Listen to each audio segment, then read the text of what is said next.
Hey everyone, welcome to another episode of Clockedin with me, your host, Jordan Edwards. I'm thrilled to have you tune in as we dive into the dynamic world of productivity, success, and stories of incredible individuals who've mastered the art of getting things done.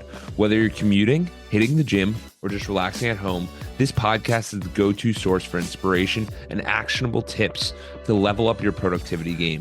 I'm on a mission to unravel the secrets of those who seem to effortlessly manage their time and achieve their goals. So if you're ready to clock in and unlock your full potential, you're in the right place. We've got a lineup of amazing guests, industry experts, and thought leaders who will share their insights and strategies to help us crush your to-do list and make the most out of every moment. Get ready to get inspired, motivated, and equipped with the tools you need to supercharge your productivity. This is Clocked In with Jordan Edwards. Let's dive in. Hey, we got a special guest here. We have Jess Cervellon. She's the fourth employee at Feastables, and she's changing the game in customer service. Jess, how are we doing today? I am good. Thanks for having me on. How does it feel to be part of such a fast-moving startups throughout your career? Because I know you've been part of five different startups. How's that experience? Because most people always want to go the safe route, go with the big job, go with the safety, and you are just flying by. Yeah, well, I like to think that and say that I'm a little bit of a psychopath. I'm going to be honest with you. I enjoy startups. I've done corporate America. I've done those things before. And I've worked the ladder and have done all of that. But I have found, and this is before like the startup world, like I just found that it was like always really hard for people to take me seriously or for me to get like the next promotion, because it was just like there was all this like bureaucracy that I had to go through. And like truthfully, like I'm not your average gal. Like Yeah. I'm authentic and I'm going to tell you how I see it, and I might drop an F-bomb here and there.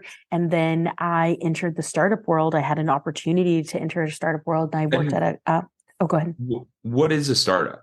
Just to give the audience perspective. Yeah, so a startup is like exactly like what you would think it is. Um, sorry, exactly what you would think it is. Like it's a startup company. It's like maybe somebody has an idea and then they started the company, and then all of a sudden you're bringing in people to like scale the company to the next level. So it could be anywhere from like bootstrapped means like somebody started that company with their own money. There could be seed stage, which is like you're getting like the initial investment to start your company. Then there's series A and there's series B, and continue on, and that's all like funding a startup, right?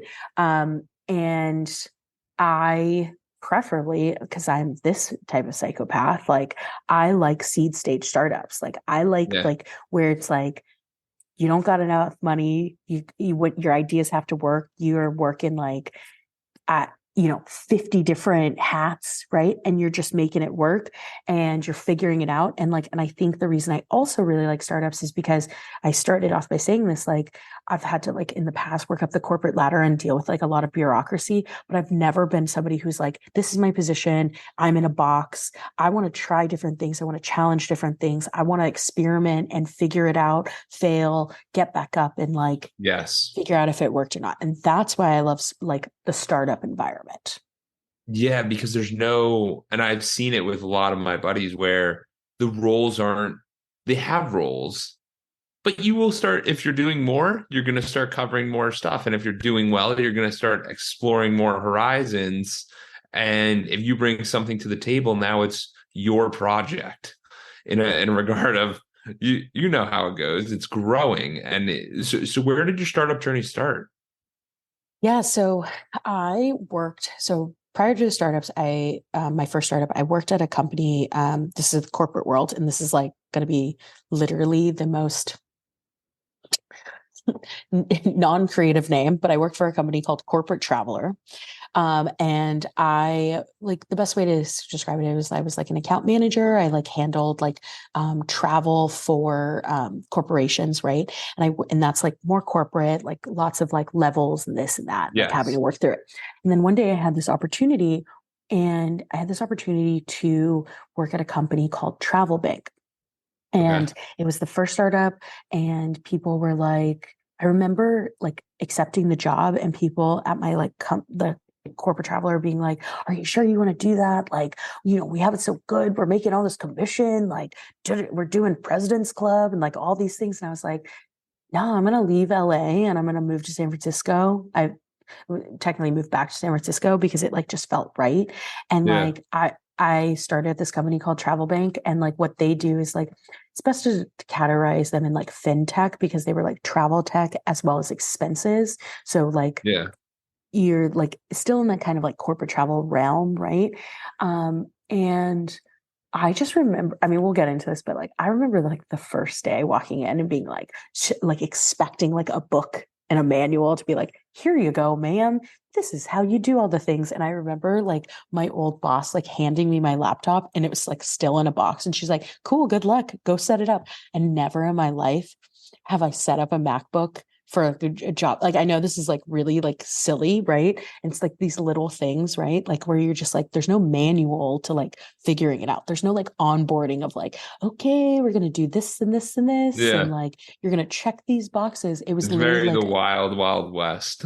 the wild, wild west. And I'll tell you a really funny story, and this is why I brought up the MacBook. I've never at the time, like I had never worked in a company where it was like, oh, I had like my own thing that I had to like go and like do. And this is a really funny story. And my first day at Travel Bank, I set up my MacBook and I didn't, for some reason, understand AirPlay. And Yeah. I AirPlayed my entire text messages to the engineers in the back, to their TV in the back. And I was like texting with girlfriend. She was like asking me how my job was. And she goes, oh yeah, how's your job? And I was like, oh, it's really good. There's a bunch of hotties here. And it was all the engineers in the back. And like the engineers were like slacking messaging me because I also didn't know how to use Slack at the time. Like I'm this Yeah. old, okay? And they're like, Jess, like stop talking. And they finally had to like walk up to me and they're like, Jess, your text messages are airplaying in the back and we can see all of your messages. So anyway, that's a random story that has nothing to do with startups, but I'm just going to tell you how green I was in that time frame of my life. Okay. Yes, yes, I understand. And that's I think a really good thing for the audience to realize is that when an opportunity does come your way and you don't know the answers and you don't know the way to handle it, sometimes you just have to say yes and figuring it out. And I think Yeah. that was a great example because this is coming from Miss Customer Experience. And we're sitting there listening to how the experience could have been a Listen, little better. yeah, like it's really so like that was my first startup of like literally onboarding myself, just figuring it out as I go, right? And I mean, it was wild. Like that was a wild time. Like I didn't know what I was doing. Like I was like, even in the customer experience realm, like the Yeah. support realm of things, right? Community building, all these things. Like I was just like literally just figuring it out. I only had known here's the book on how you do the things, and you check the box and you do the things, right? And then my entire tenure there, I was just like, experimenting like yeah right, let's see if this works and see if clients like this experience, or let's build out this chatbot and see if we can like automate this or do these things, right? Yeah. And then so that's like when I like started in startups, and then I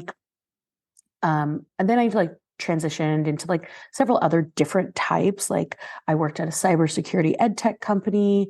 I worked at a company doing like health tech. I, ventured into like a lot of like just random different types of tech, and then but this is all like B2B, right? And Yes. so just for the audience, like B2B is like business to business. So I was like worked on the SaaS side, software as a service, sorry. And like, worked on the software side and selling to companies for like to roll out to their company, right? And then in going back to your point about like having an opportunity. So one day I was working at like a health tech company, and I don't want to like name names on those, but like That's okay.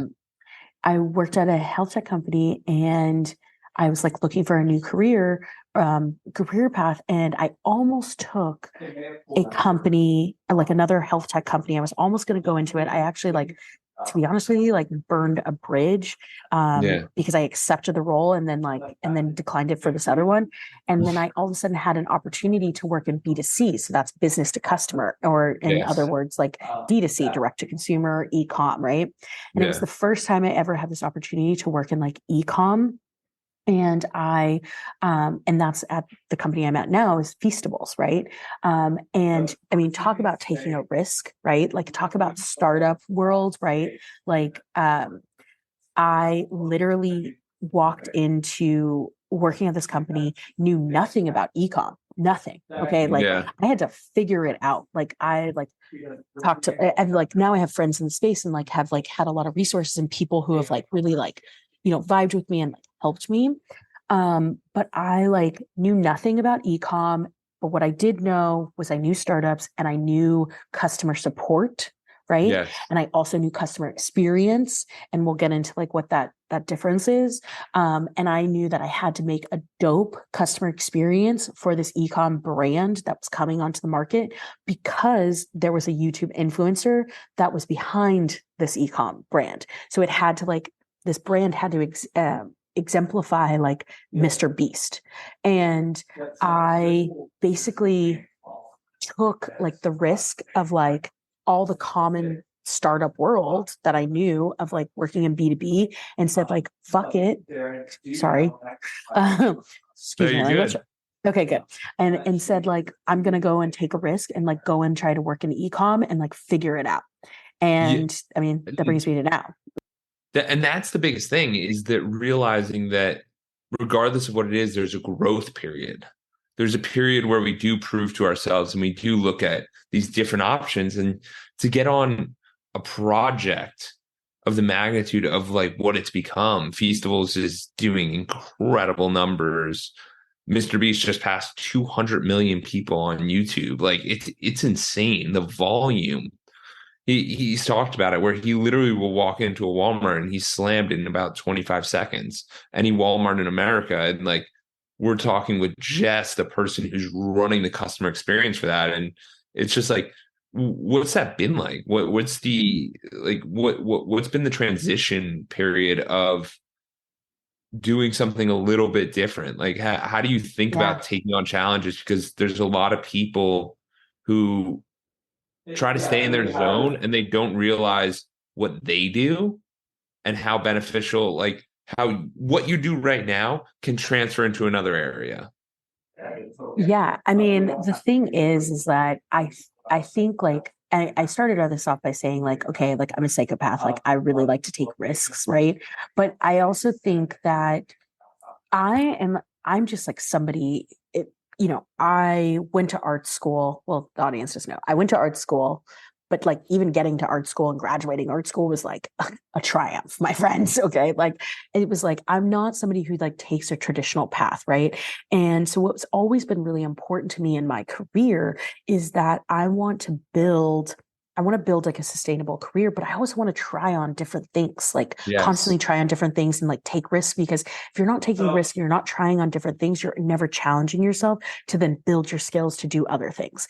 And so it's Yes. like, even though it's like I found this expertise in like customer experience, even from like the transition into Feastables, I have now also shapeshifted myself into like a marketer too. Like I'm Yes. not just doing like customer support. I'm not just doing community building. I'm also doing retention marketing and lifecycle marketing, right? And so Yeah. like, and I think that's what's really important in like answering your question though, is that I think like uh Yeah. No, absolutely. Because I think it's important that we find out different ways to kind of grow ourselves in different areas. And that can change in a lot of different ways. And people want the conventional, let me take one step at a time. Let me go from this role to get a promotion to get a promotion. But in the real world, there's many different paths. There's many different ways of fostering this and flowing in different areas because there's so many different things going on in the world. And it's how do we Yeah. make the most out of our experience? And like, listen, I don't think it's for everybody. Like straight up, I don't think this is for everybody. I don't think I like some people like really like just being on the same path and like doing the same thing. And that's absolutely okay, right? But like for me, I want to try on different things and I want to do different things because I want to challenge myself every day. I want to be different every single day. I wouldn't say different. I just want to like just do different stuff and like upskill myself. And like, I even think like when I'm 60, I'm going to be the same way. Like, so today it's like I work at Feastables and I didn't know like what I didn't know when I first started. Right. But Yeah. what I did know, what I really knew about was like, how do I build customer support departments and how do I build community? And I also knew how to like use tech to automate as much as possible. And then that was like V1 of me establishing like the customer experience department. And then as I started like learning more and more about the customers, then I started building out different pathways for those customers to like interact, right? And all in turn of doing all of these things like in my tenure here is Yeah. that I have then become a marketer now. It's like Yes. I'm just doing different things and challenging myself every day. And again, going back to also the startup stuff and landing this plane is like, this is why I like working in startups because you can try on different things and you can challenge yourself in different ways every single day. 100%. And let's get into like what you discussed a little bit with customer service, customer experience, community. So when most people think of customer service, like I know what comes to my head, it's the person answering the phone. Like when you call them for an issue. How is customer experience different than that? Like, what is it? Because I know everyone who's listening has experienced it, and they might walk into an area and go, wow, that was an amazing experience. Or they might go to a show and be like, that was amazing. They don't understand the pieces that brought them to that experience where they're like, oh, that was cool. Like, I like how Yeah. they did that and that and that, and the putting it together. Yeah. Yeah. Think about it like, think about it like a birthday party, right? You Yes. like, okay, so we have our birthdays. This is like the event day, right? We have our birthdays Yes. and then we're like, okay, I want to get a cake, but I want to build this. I want this to be a really pretty cake and I want it to be um, really creative, whatever, right? Like I want it to be fun. I want it to exemplify like my birthday, right? Yeah. So you go to the baker and you go get the cake and you describe to the baker what it is that you want on the cake. And then they go and like build that cake for you. So that's a piece of your birthday party, right? You got this beautiful cake. And then you're like, oh, I want to have a party. Maybe it's like, I don't know, on your porch and I want to invite all of my friends. So then you go and like you create an invite and your Yeah. invite is like, says it's Jess's birthday and it's in colors and it's Jess's, I don't know, I'm going to make this age up, but 13th birthday. Yeah. Okay.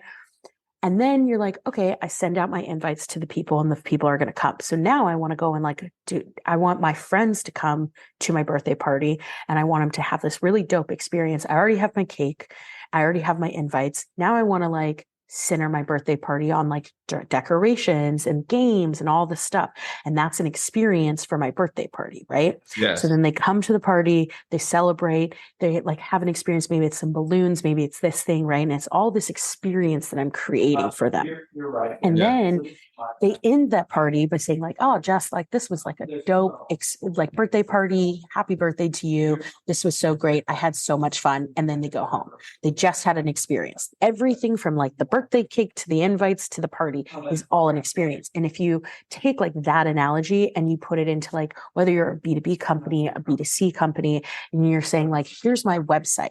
I want to go to my website and I want to have like a simple user experience for my customer to understand what my service is that I'm selling or my software or whatever it is or my product. And every piece of that website is designed or there's copy to like, so you understand like what it is that you're selling, right? And then, Yes. all right, I've ordered that product or I've ordered that software. And then after I've like purchased it, now there's a whole experience after post purchase of like, do I have support for using your software? Do I have support, like order support for like the product that I've just purchased, right?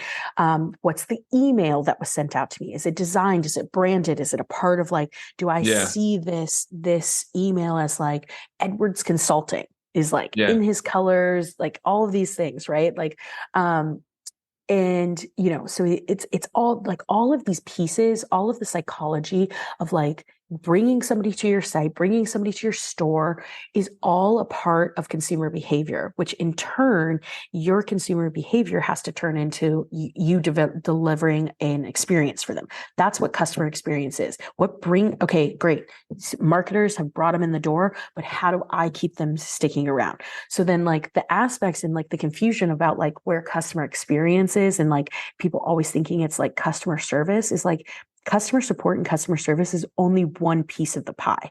That's the part of like people taking care of you after a post purchase or even beforehand of like having a human connection. But like there's so many other aspects of it. There's like the community building, right? Like you maybe find a product or follow an influencer because of their social media. That's all an experience.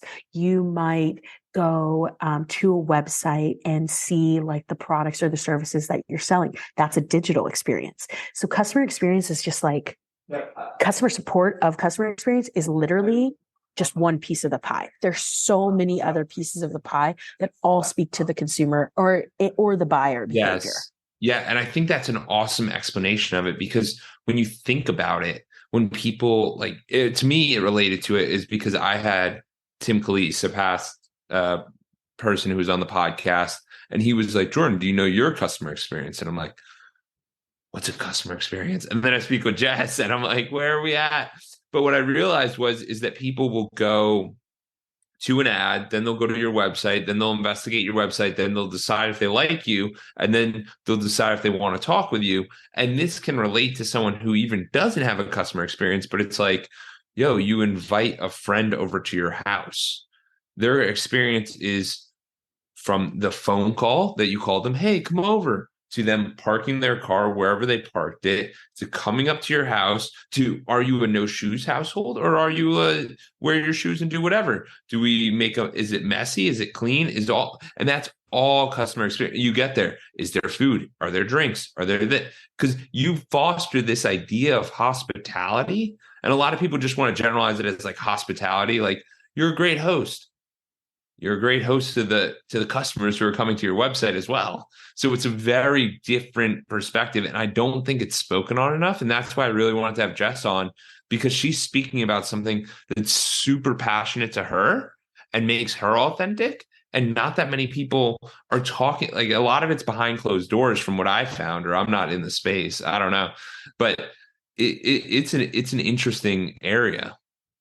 Yeah. Yeah. I mean, I think that like people do talk about it. Like people talk about it. Like if you think about like B2B, right? Like you have like customer success managers, you have like customer support, you even have product managers. You have all these people that are like kind of like managing like But the a lot consumer. of the time, I feel like they miss the big picture of what's actually occurring and they just go, oh, I'm the customer service. Like they don't realize the bigger picture as you explained it, where it's a blueprint. And I was like, wow, Jess, you opened my mind. Like I understand it now. Yeah. Yeah. No, I mean, exactly. And like, and I think that's like the one thing.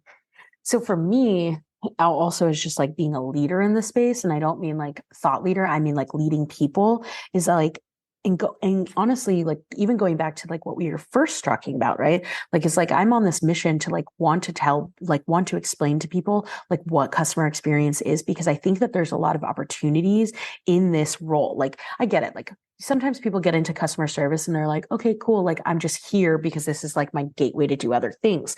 But if you broaden like the horizon in like, even if you're just one individual in customer experience, right? And you broaden your horizons to think like, oh, I'm not just customer support. I'm not just customer service. And like, I'm thinking about it from like an experiential point of view of my customer, then like your horizons are so much broader, right? Like I Yes. said this, like I started as a customer success person or a support person, right? But now I'm a marketer. Like, I Yeah. mean, like, yes, I'm VP of CX at Feastables, but like I also do a lot of fractional work for like other individuals, like where I'm like doing influencer marketing, I'm doing like a variety of like email marketing, like all these other things. Like the opportunities are pretty endless if this is like where you start, you know, and then and like there are career paths in CX that you can take to like take you to other aspects.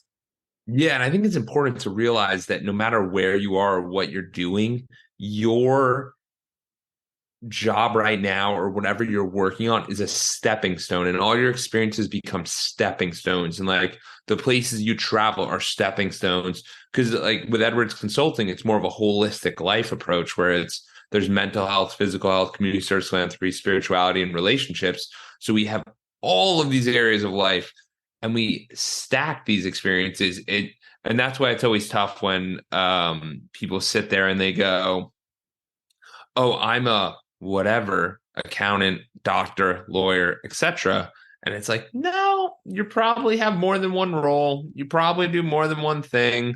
You could be a friend, you could be a dad, you could be a mom, you could be a whatever. But like there's more roles to us. Yeah, I mean, absolutely. Like I kind of like one of the, I mean, now we're gonna get really like meta, but like one of the things that I have found about myself of like just working in the CX space and then like becoming a leader is that like I am like an empath leader. Like I really genuinely care about like my direct reports and like what they're doing and like where they're going and blah, blah, blah. And so like it's not blah, blah, blah, but like, you know, just summing it up, right? And so it's like you know, me as a leader in the like most people get into CX are because like they're usually like an empathetic person or they're usually like some sort of heartfelt person to like even want to support like customers like on a daily basis, right? And so Yeah. like in turn that has actually turned me into like a thoughtful leader for like individuals that report to me and like or a mentor, right? Like I have like several people that like I'm mentoring to like grow them and get them into like the next stage of their Yes. career, right? And but I find a lot of joy. I don't just like tote myself as like, oh, I'm not just some like strategic CX person where I'm like Yeah. coming up with like journey paths for customers. Like I'm also like trying to like help other individuals like, you know, career development, like or maybe it's not even career development. Maybe it's like being a big sister to you and like being an empathetic like listener to you so you feel like you're supported in like your personal life too. You know, it's like Yeah. Well, I think you're touching in on a bigger thing that it's not just when we work with people, and this is for everybody, like if someone has moments of where they might have a freak out or they might get upset or you have to realize that we're humans first. And we're not the role that we say we are. We're humans first, meaning that if you're a manager or a leader of anybody, it's people. You're not managing three customer success managers. No, you're managing three people, which means, oh my God, they have family issues. They have these issues. Like you have to realize that there's a lot more variables to people than, hey, can you please get this done? It's like, no, they're people. And you have to encourage people and show them that there's a path and there's a direction. So I think that's an awesome point that you bring up about leadership. yeah, I mean, yeah, I think even CX leader or not, right? Like, I think just in general, like as leaders, like and leading people is like we should also take care and not always have it just being about like let's go and like do the strategic thing and then you go and execute it. It's like you also like we are humans and like you need to take like a moment to like think like okay for in order for a human to be able to like execute like something right like a strategic plan like how is that person feeling, you know? And it's not Yes. about like it's not even about like you know putting personal into business. It's also like just humanizing the experience. Yeah. And I think from that perspective, you're going to get a lot better results if you treat it like humans. Because if we sit there and we go, oh, we want them to buy all of our products. Okay, great. Have fun with that. But like, what are they going to do that? Like, why would they be even interested in that? And why would they even think about that? So tell me a little bit about the community building, because community has been a massive pain point for a lot of people in regard to like what was going on with COVID, isolation, people feel like they're on their own. So how do you think about community building? Because there's been a lot of research put out that being part of a community, I don't know, community of like real go-getters and exciting people in your life that are encourage you and supportive can really help with like longevity, can help with mental stability, et cetera, et cetera. Yeah. So, I mean, this actually is like, I can tell you like from a business perspective, but I can also tell you like a community that like I'm just trying to build like individually. So, like, let's just start there because it's like a lot more fun. So, I hear you on like, people like having a tough time with community and like with community building and all of these like, aspects of it. And I think that like me, like just as an individual, like I've always been like I've always sought out like ways to like build communities in like different aspects, right? Like during like COVID and during the summer where there was like a lot of like movement for like BLM. I like ride motorcycles and I created a community called like Modal Mission, where it was like rallying for like, other individuals, but also like raising awareness for like other things. Right. And that was like an aspect of like community building, even in like COVID times, and like we're 100%. bringing together like-minded individuals. Right. And so what I've like done individually, like in the e-com world, like the business world now is I'm actually trying to like bring together individuals like operators and founders who want to get together, but maybe it's not like a dinner event. Maybe it's like some sort of like experiential like type of thing, right? Like for instance, like last week, I with one of my homegirls, we put on an all-day summit and it was all focused on retention marketing. But like what was really amazing about it is that we brought together a wide variety of operators, founders, both male, female, and also just people of color, like just like diverse backgrounds, like everywhere, right?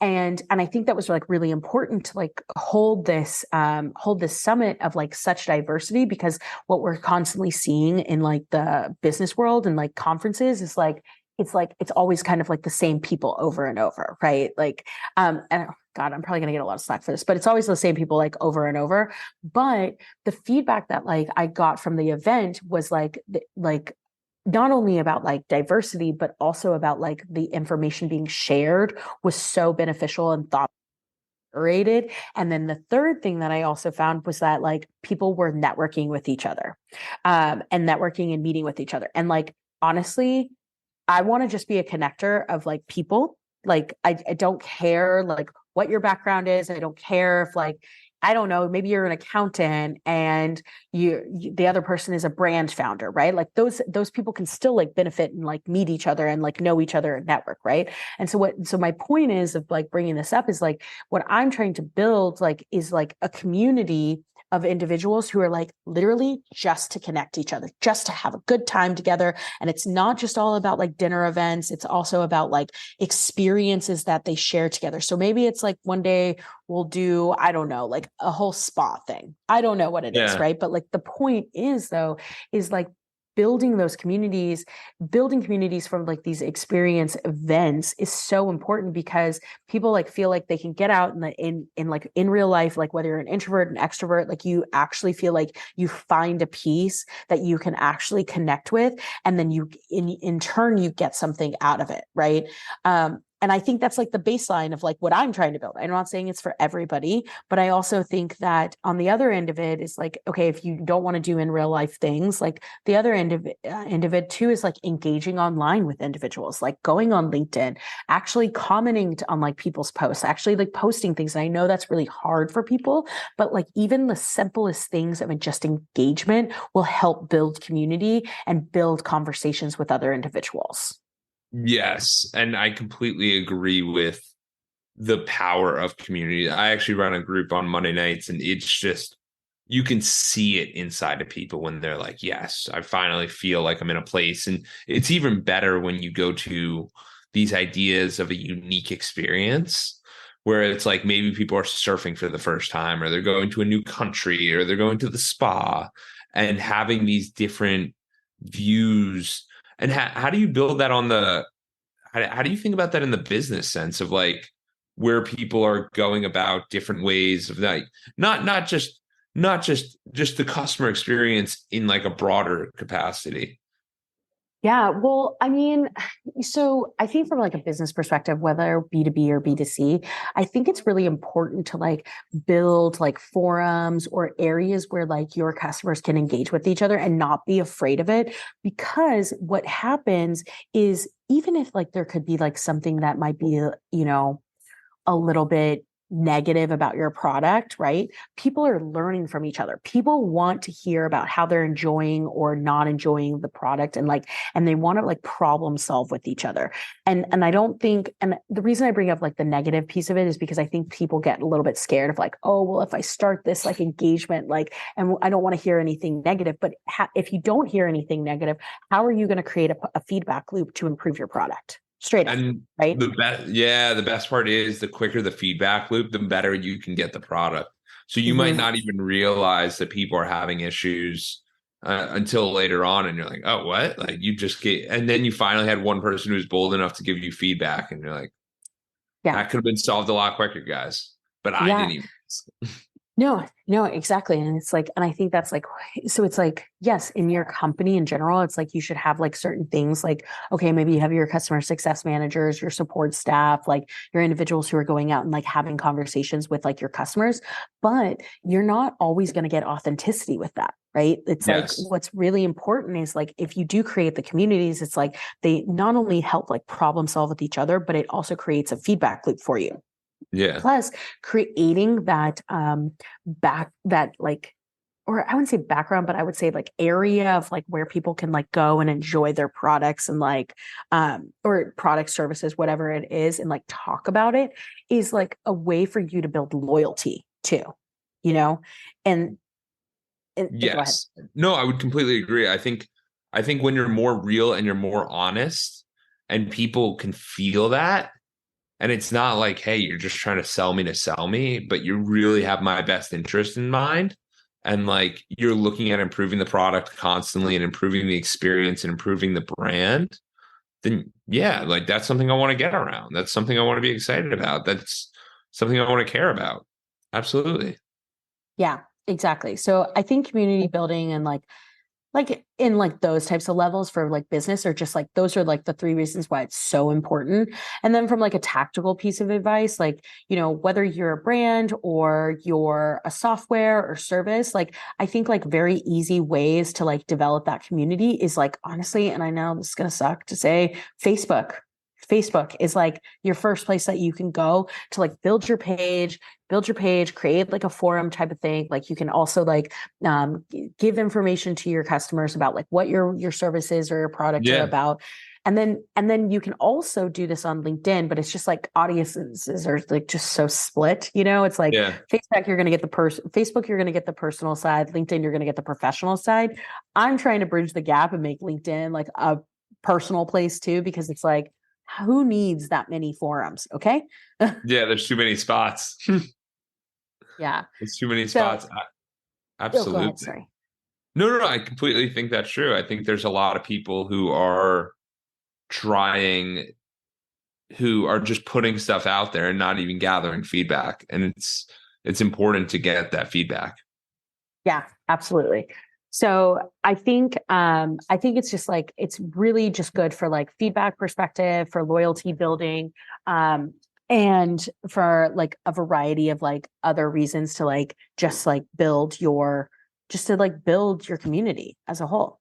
100%. And so, Jess, what would you, because we're winding down to the end, what would you leave the audience with in the regard of like improving their customer experience, whether it's just their life or whether it's their business, or what do you think someone could do today, like that can really move the needle with experience wise, that like some idea I've been working on is basically this thing of where it's outsized returns, where it's a very minor thing, but it moves the needle so much further. So like it might be something that's like it might be cost $1, but it's like a $20 experience. Like it makes it a lot better.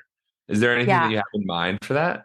Yeah, I think like the biggest thing is like weighing out like what your journeys look like. So whether that's like on a personal perspective or a business perspective, like think about it from like experience perspective, right? Even if you're using this for personal or business, think about yourself as the customer. What do my journeys look like for my customer, for myself?